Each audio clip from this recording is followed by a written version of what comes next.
Paul Goldschmidt sets the gold standard in homers at the All-Star game, and Ryan Helsley lights up the radar gun as the Cardinals impress in L.A.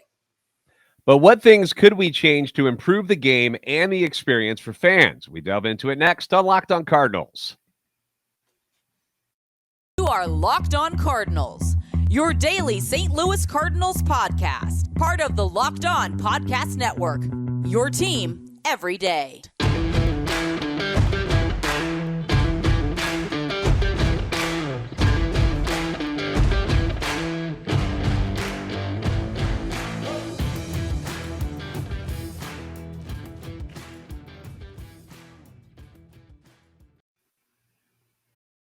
Hello and welcome to the Locked On Cardinals podcast for Wednesday, July the 20th of 2022. I am Lucas Smith. Along with me is Mr. J.D. Haffron. Happy Wednesday, everybody. Post All-Star game. To me, this is where the All-Star break really kicks in because you have 2 days of absolutely nothing. You know, you had the Derby on Monday, the All-Star game yesterday, but this is where the nothingness kind of sticks in terms of games and things to watch.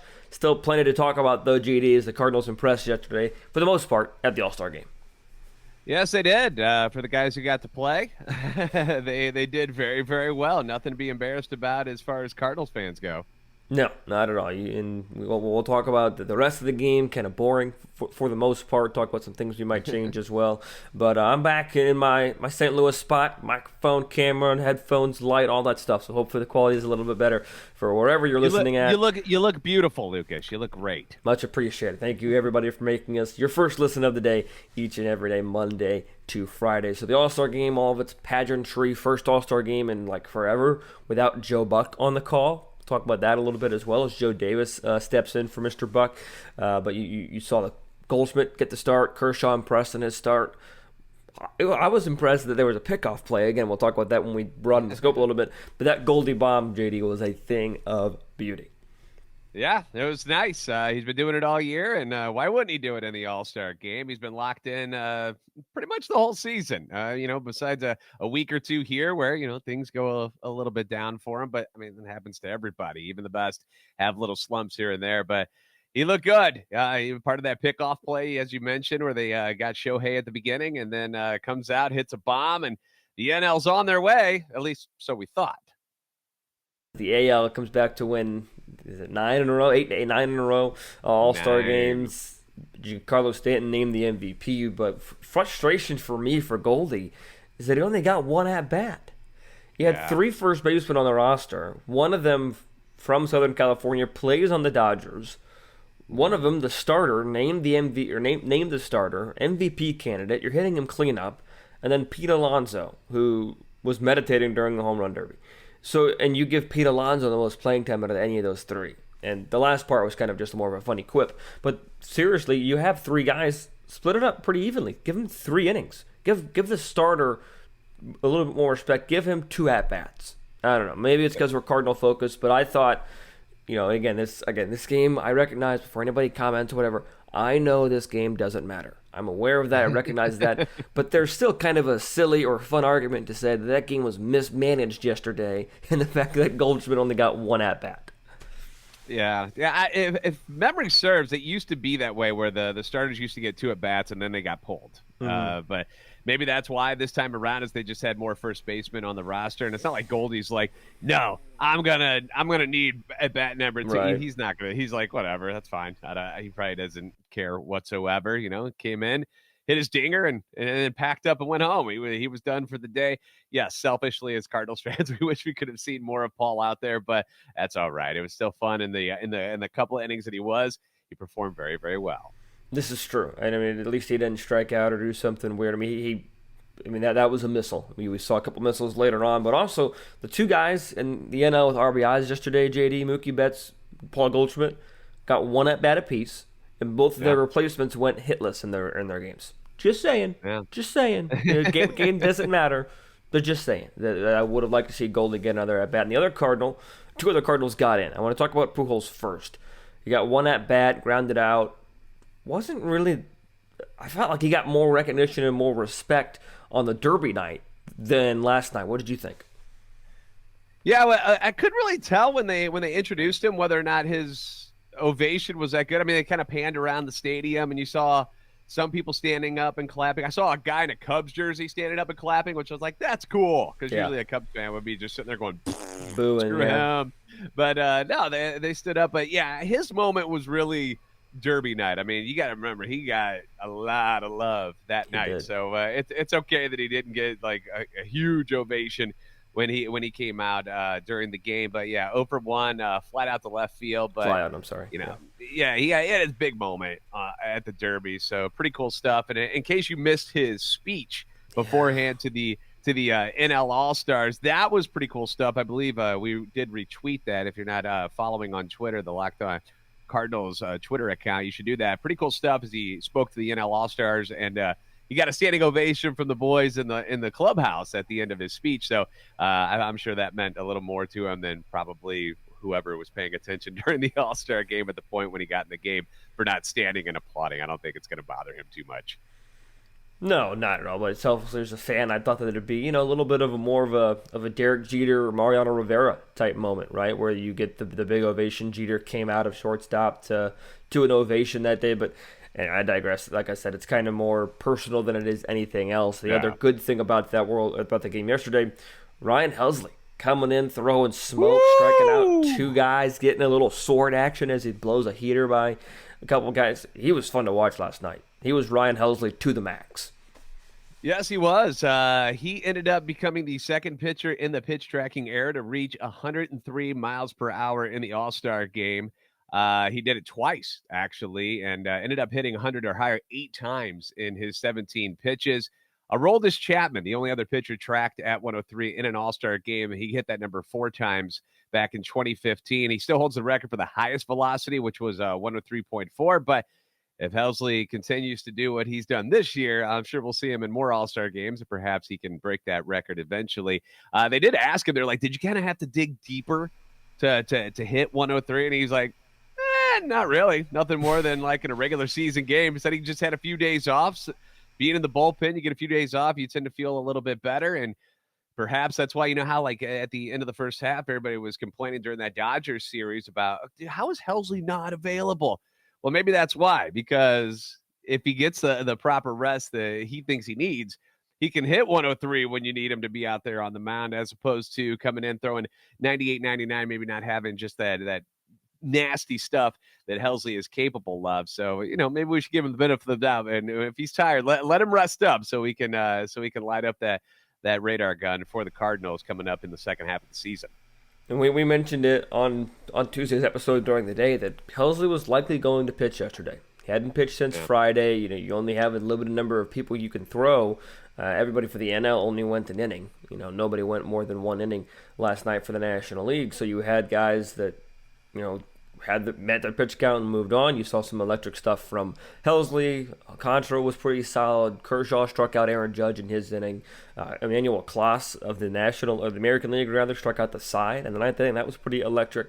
So you had some good, some excitement there. But it was good to see Helsley kind of get some national recognition, because I think when you think about, or when the average fan, I guess, thinks about the best reliever in baseball, I think a lot of eyes, a lot of conversation starts to go towards Josh Hader, right? Lefty, funky. He's a great reliever. Shuts down the Cardinals. He's faltered a little bit as of late against guys like the Phillies and walk-off grand slam against the Giants. But I think which is fine by me. No kidding. Yeah, Cardinals sit at half a game out of first place because of that. I think that it's good for Helsley to get this national attention, to kind of start being recognized for how good he's been this season. And I think that while this game is primarily, first and foremost, for the fan entertainment, it's also time for guys to step up and get national attention.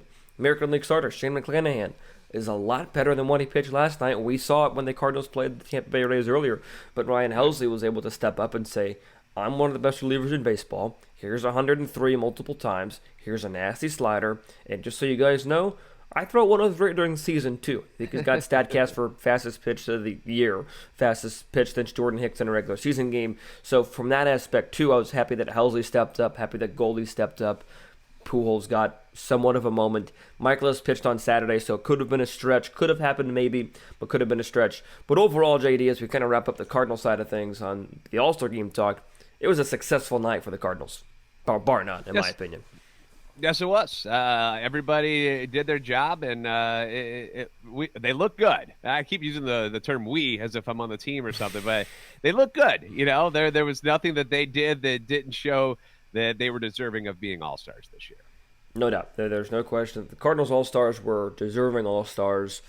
And some people on Twitter were kind of poking fun, or maybe they're serious, I don't know, about Tony Gonsolin costing Goldschmidt his All-Star MVP because Gonsolin got tagged with the loss yesterday. But we'll kind of broaden the scope a little bit for our second segment. We're going to talk a little bit more about general thoughts on yesterday's All-Star game, the excitement early, and the boredom late. We'll discuss in just a minute. But first, whether you are ready to pop the question or you're just trying to celebrate a milestone moment in your relationship, find jewelry as unique as her with the modern convenience of online shopping. We all want things to be convenient at BlueNile.com. Blue Nile has simple online tools that let you choose the diamond shape, size, and clarity, as well as the setting style. Blue Nile's bench jewelers will then handcraft the perfect engagement ring, and each ring is unique, one of a kind, just like your special someone. And if you're looking for just fine jewelry but having trouble finding it or choosing it, I'm right there with you. Blue Nile has jewelry experts on hand 24/7, available via the phone or chat function to help you find a memorable gift at every single budget. Make your moment sparkle today with jewelry from BlueNile.com. And going on now is the Blue Nile anniversary sale. Save up to 40%. You heard that right. 40% on classic fine jewelry pieces and 25% on engagement rings. Plus, every order is insured, ships free, and arrives in discreet packaging that won't give away what's inside. So shop stress-free, find your forever piece, save some money by going to BlueNile.com today.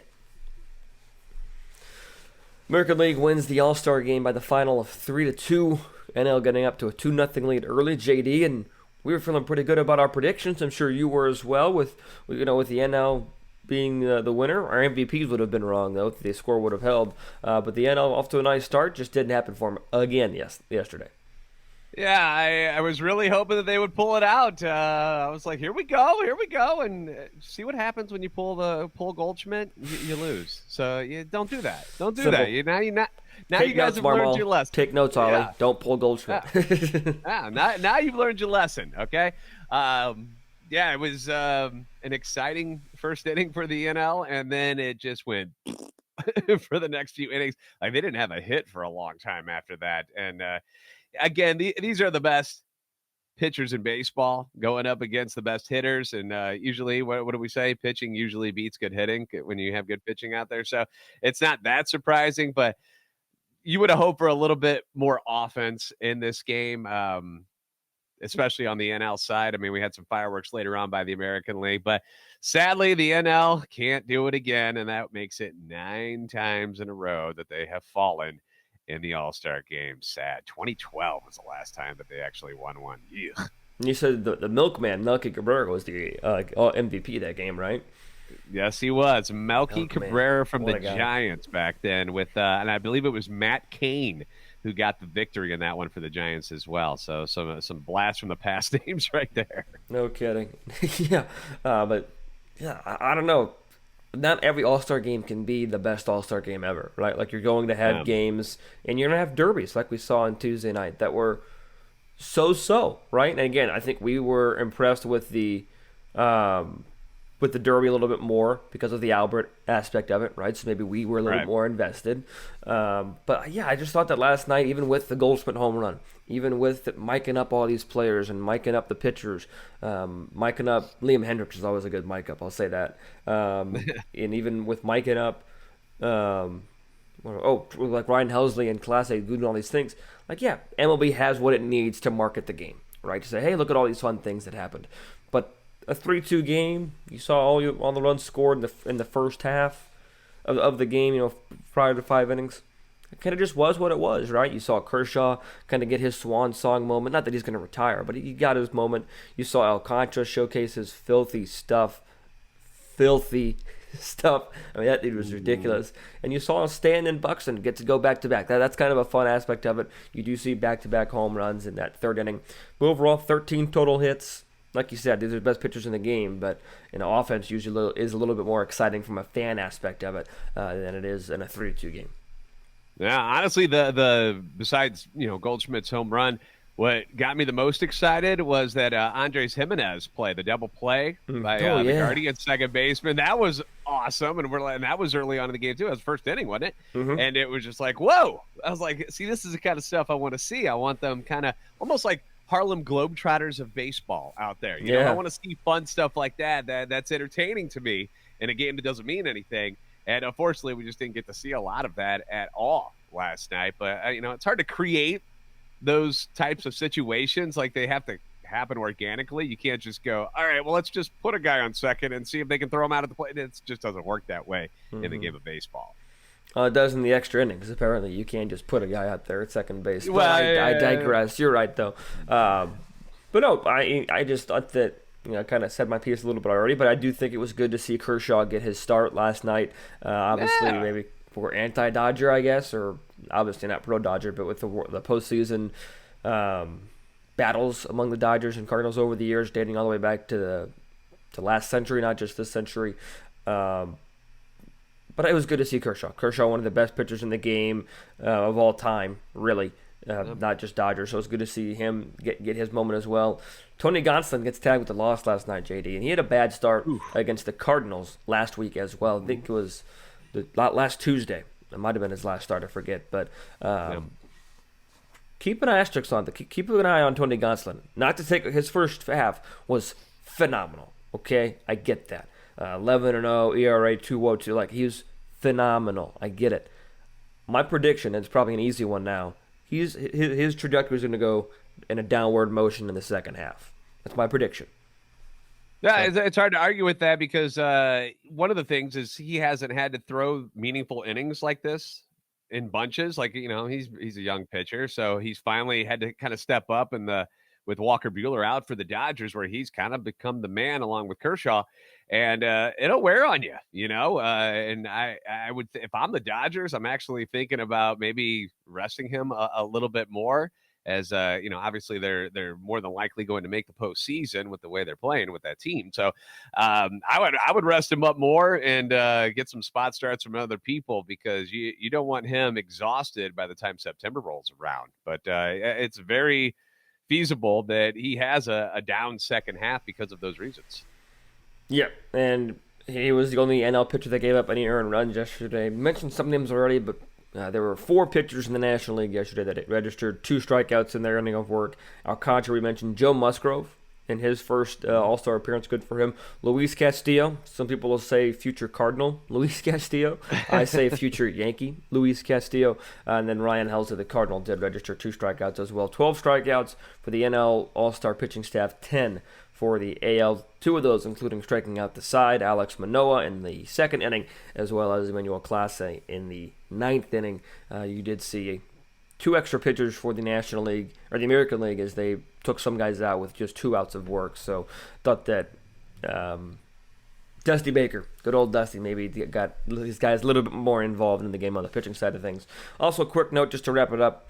Paul Goldschmidt, obviously homered, first home run by a Cardinal in the All-Star game since Yadier Molina, and those are the only 2 in the last 40 years for the St. Louis Cardinals to hit a home run in the All-Star game. Reggie Smith in 1978 was the other Cardinal that hit a home run in the All-Star game. But, like we said, not all of them can be winners.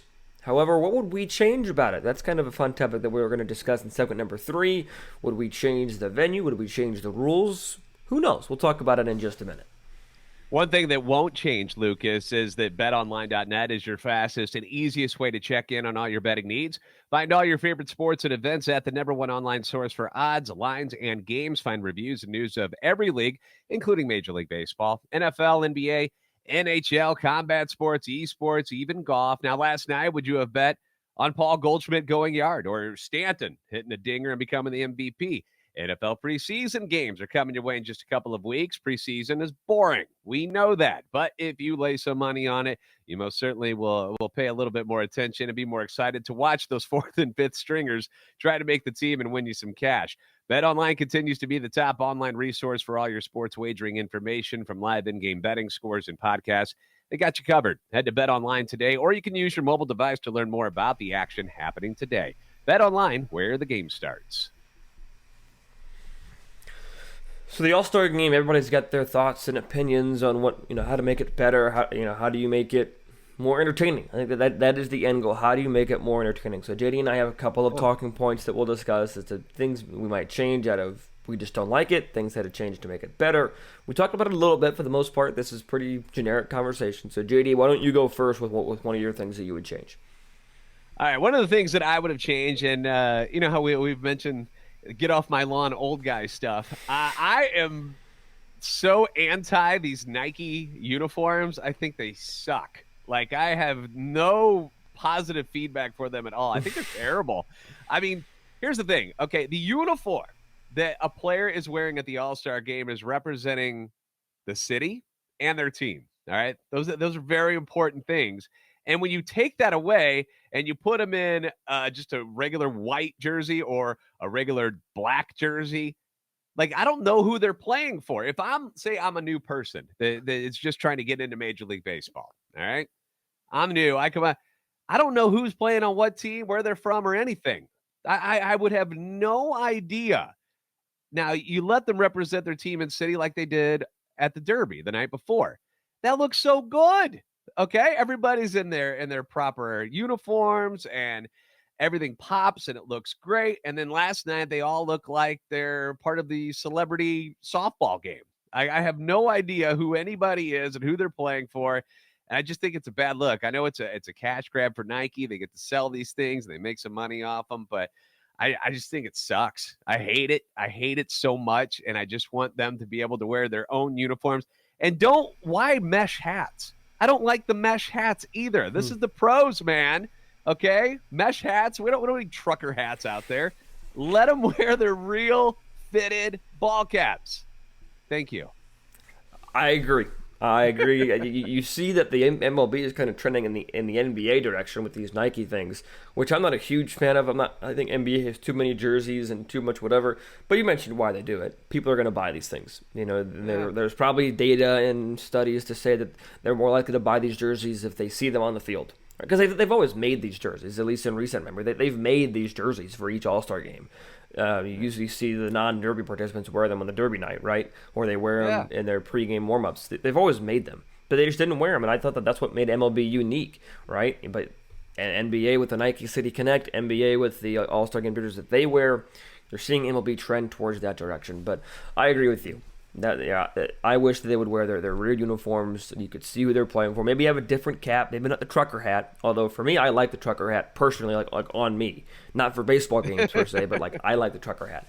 But no, I agree. I would much rather see them in their uniforms. I will say I like the home uniform, the NL uniforms this year better than the American League uniforms, without a doubt, because at least the American League uniforms somewhat resembled the NL ones somewhat resemble their actual uniforms. But I totally agree. I would change that too. That's one of the things that I had, I come up with that I would change those uniforms. How about on the helmets, the AL, NL? Yeah, so that was kind of weird. It's so lame, man. Like Al, what's up, Al? Like, that's the first thing I thought of. I was like, it looks so dumb. I just can't. I don't like it at all. Like, I just let them use their own stuff, man. I love seeing the different colors. Now, if there's something that you could do, is maybe if you don't want them to wear just the same, home or away jerseys and uniforms that they normally do, maybe you can have them all wear throwback ones or the alternate version or something, just to switch it up a little bit. But they have all of these different combinations that you can use already. I just don't see the point of just wiping that all away, wiping all of that color away, and just having it black and white. That's how we're going to do it, with some gold in there, because we're Nike. I don't know. I also I liked that when the gold trim was reserved for the opening day of the All-Star of the World Series defending champions. Cardinals did that. So I like that as well. But anyway, we could probably spend forever talking about uniforms. And I one more thing. One more thing. They look like the Astros. That's what they all looked like last night. The Houston Astros alternate ones that they were. That's what it all looked like to me last night. That's a fair point. Like, it's crap. It was crap. I hate it. Can't disagree. Get off JD's lawn, everybody. Get off JD's lawn and give him his uniforms back. Thank you. Another thing that I would change, you said the Astros. I'm not a huge fan of the fan voting. I'm not. I think that I understand you want fans to be involved and you want these participation and engagement. I get all of that. Fans sometimes get it wrong. Plain and simple. Yeah. You saw them get it wrong in 2014 when they named 8 Kansas City Royals to the All-Star game. Obviously, some of those were deserving, but Omar Infante and Alcides Escobar probably weren't deserving of that All-Star game, or that's the way it was trending, right? Like it was all Royals and Jose Altuve that year, right? That's an example. H-Town Wheelhouse of Locked On Astros and Eric will probably tell you that they got it wrong this year by not naming Yordan Alvarez the starter. Maybe, I don't know. I just think there's a different way to have fans engaged, and I don't know it, but I think that there's a different way to have fans engaged and to be involved in this decision and to participate in the All-Star game without having them pick the starters. You know, credit to the NBA. You see them, they name a captain, and the captain picks the team. You could do the same thing in Major League Baseball. Why not? And then do this, just keep your... I understand that managers need to be involved in the pitching. I get that, because we talked about it yesterday. They need to communicate, hey, this guy's available for 20. This guy can't pitch. This guy can do that, whatever. This guy doesn't want to face, whatever. I get that. And maybe that the fans vote, on the reserves, or they vote on something, I don't know, JD. I don't know. You kind of balked when we discussed a little bit about this earlier. But I think fans get it wrong too many times, and I don't like that fans have the say as to who starts. No, it's true. They do screw it up. It does happen.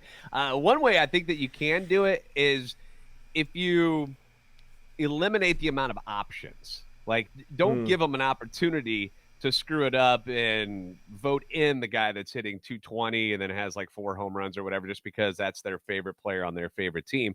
If you just narrow it down to, like, say, the top 4, and then they have to choose from those, maybe that's a possibility. That way the ability to screw it up isn't quite as big. I mean, they could still pick the worst one out of those 4, but at least you have some say that it's got to be one of the people that you think would be deserving. Now, who decides that?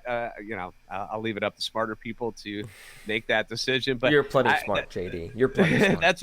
I feel like that's one way that maybe you could have that taken away from the fans, is like, don't let them.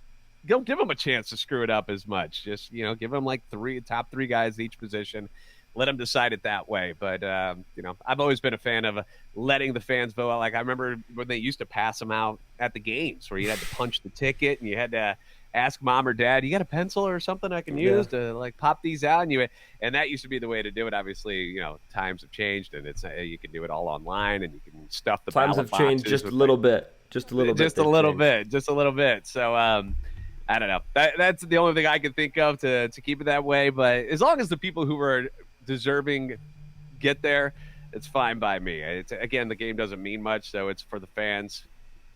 Whoever's there, whatever. Have fun. I agree. That's fair. That's fair. It is for the fans. So I get the mindset. I don't know.